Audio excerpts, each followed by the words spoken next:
Chapter 12. Transhumanists are already working on it. Here's the quote.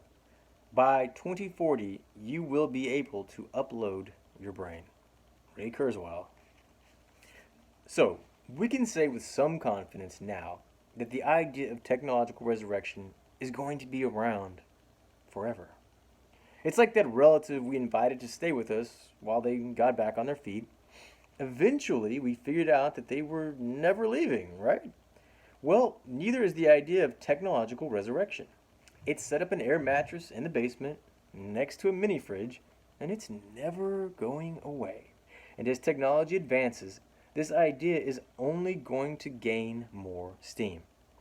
But the second fact that suggests technological resurrection will eventually happen is that there are already very serious scientists working on forms of it. Everything happens in threes. Now, let me be clear. There are at least three distinct ideas out there that could be called technological resurrection. First, there's what I'm going to call technological revivification or reanimation. We've all heard of this. Cryogenics, cryonics, and Frankenstein fall into this category. This is where we have the dead person's original brain and we use some advanced technology to repair it and get it going again, like restoring an old car. And honestly, it's generally accepted that this is going to be possible at some point in the future.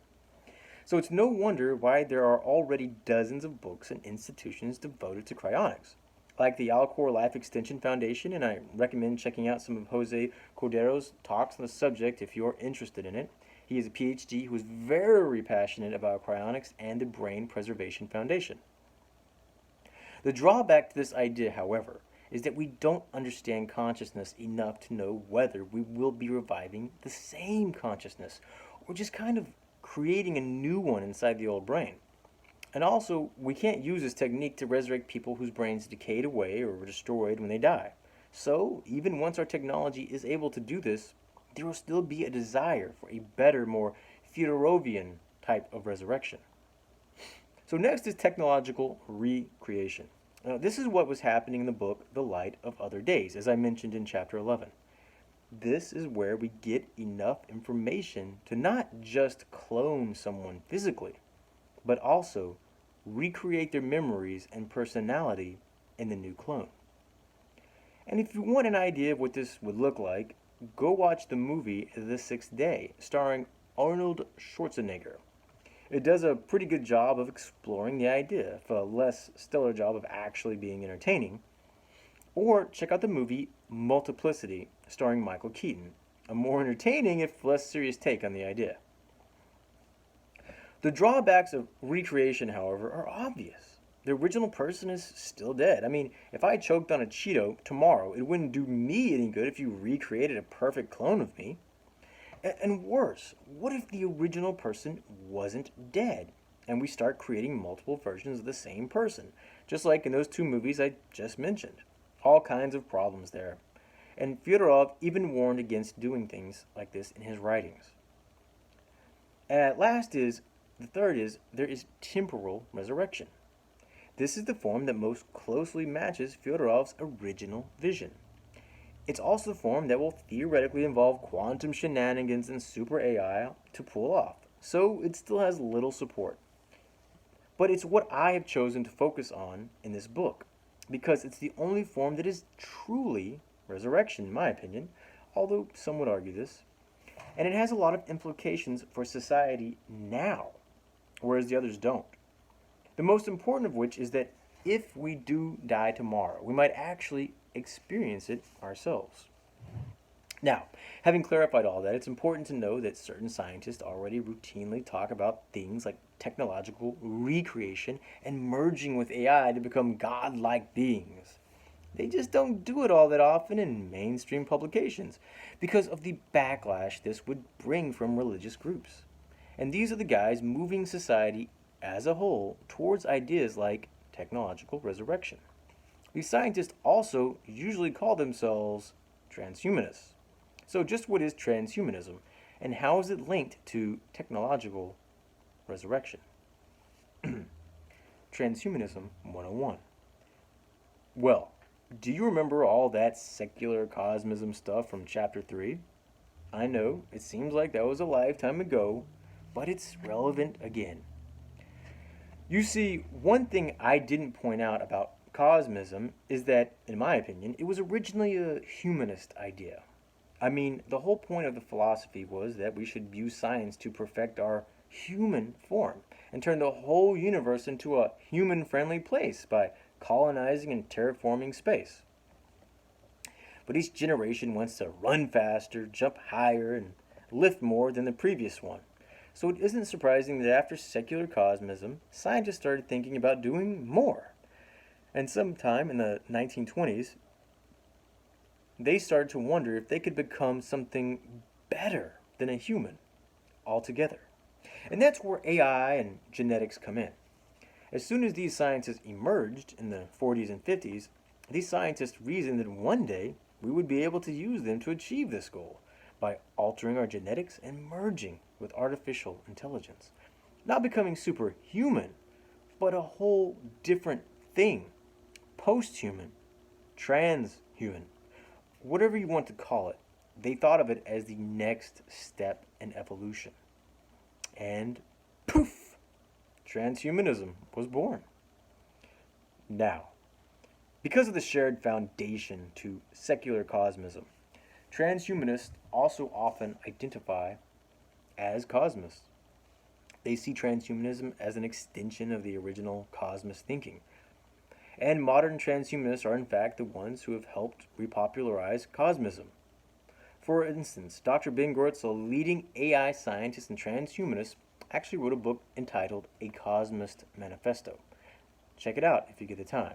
Of course, in a world where most people are Christian or Muslim, transhumanism isn't exactly mainstream. But it's not a fringe idea either. In fact, the term was coined by a pretty respectable guy, Julian Huxley, the brother of Aldous Huxley, author of Brave New World. And it has been picking up steam ever since. Today, intellectual circles are filled with people who could be said to be transhumanists.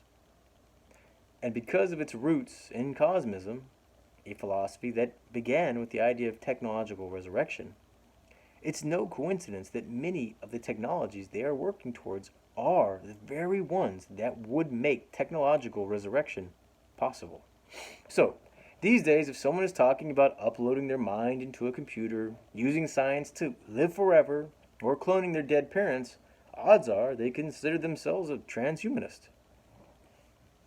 And the most important transhumanist ever, in my humble opinion, is a man named Ray Kurzweil, because Kurzweil not only helped popularize the singularity in transhumanism itself, but he happens to be a legitimate scientist who publicly talks about and works towards technological recreation.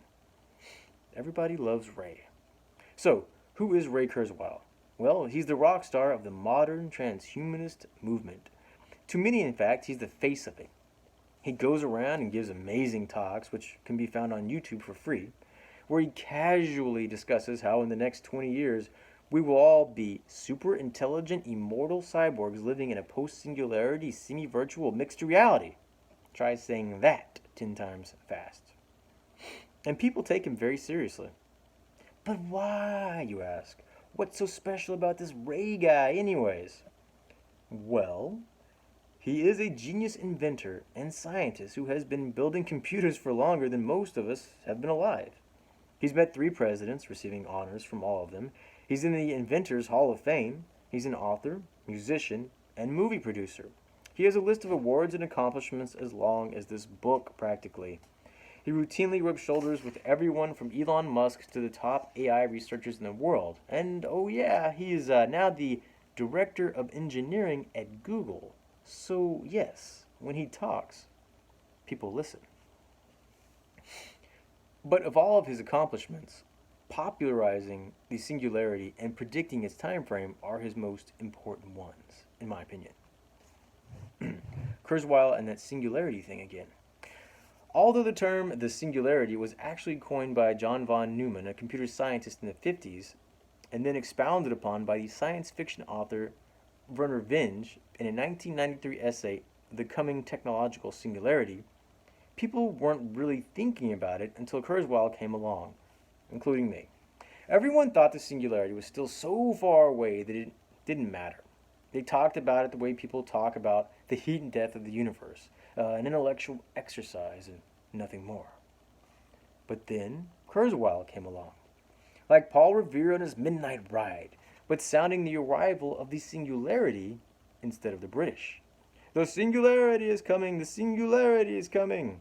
You see, he had figured something out in the magical, geniusy recesses of his brain. Technological progress was predictable. Using the fact that computers had gotten steadily faster every year as his guideline, he forecasted when the next advances in technology were coming. And as many of his predictions proved true, he quickly established a reputation as a prophet of sorts, whose trend forecasting was second to none. But he made his biggest mark, perhaps, when he proclaimed that the singularity was not hundreds of years away, after all. He foresaw that it would be hitting mankind like a big, fat, fiery, extinction level asteroid right around the year 2045. And he was very firm about his prediction. He didn't whisper it to himself timidly. No, he wrote a book called The Singularity is Near, and then later turned it into a movie.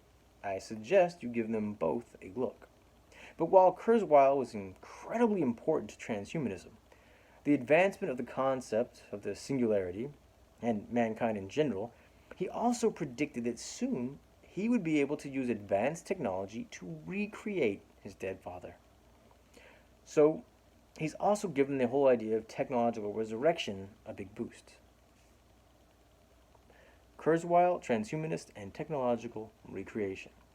That's right, while we were all out here playing Candy Crush on our iPhones, Ray Kurzweil was having lunch with the founders of Google and discussing how he intended to use technology to recreate his dead father. And now, because legitimate figures like Kurzweil have led the way, many transhumanists are thinking and talking about technological recreation. In fact, many organizations like Terrasim Movement, Foundations LifeNaut, and Hume already exist that offer services to restore information about us to use in the future, to technologically recreate us. You can go sign up with them right now if you want. And some transhumanist organizations have also started to explore the idea of quantum archaeology or quantum forensics so that they can recreate people long since dead. Or in other words, they wish to use AI and quantum mechanics technology to effectively look back in time, gather the necessary data, and clone dead people, precisely as it was done in the light of other days. The founder of one such group is Giulio Prisco, a physicist, futurist, transhumanist, writer, modern cosmist, and former senior manager at the European Space Agency. Prisco also believes strongly in quantum archaeology. His group is known as the Turing Church, and it espouses this idea. So as you can see, not only is the idea of technological resurrection never going away, but many reputable scientists are already working towards it, and they will only continue to take it more seriously and work on it further as time and technology march on. It all boils down to one last hurdle. Now, my logic goes like this. Eventually, scientists will master technological recreation, probably with the aid of AI. This is actually a pretty safe bet, in my opinion. But then what? With all the scientists and AI in the universe just throw up their hands and say, well, we invented everything, let's stop now. No. At this point, some of them will inevitably turn their attention to the logical next step, temporal resurrection.